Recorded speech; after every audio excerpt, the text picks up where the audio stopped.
திமுகவை எதிர்க்கதான் கட்சி ஆரம்பிச்சாரு. ஆனா அவருடைய ரோல் மாடல் யார் தெரியுமா? யாருமா? கலைஞர் கருணாநிதி தான். அவரா? ஆமா.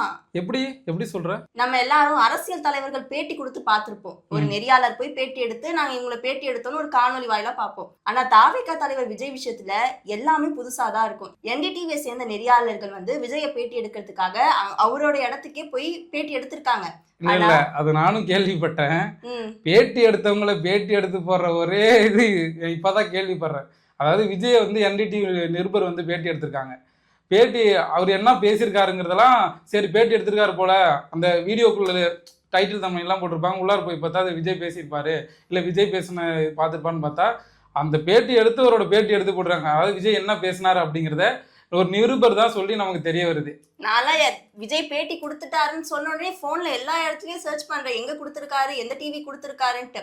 கடைசியில தான் தெரியுது பேட்டி ஆஃப் த கேமரால தான் நடந்திருக்குன்ட்டு. அது வந்து தியேட்டர்ல மட்டும் ஆன் ஸ்கிரீன்ல பேசுவாரு, மற்ற இடத்துல மக்கள் பிரச்சனையை பேசுறது இல்லை வேற ஏதாவது பேசுறதுன்னா ஆஃப் கேமராவுக்கு போயிடுவாரு.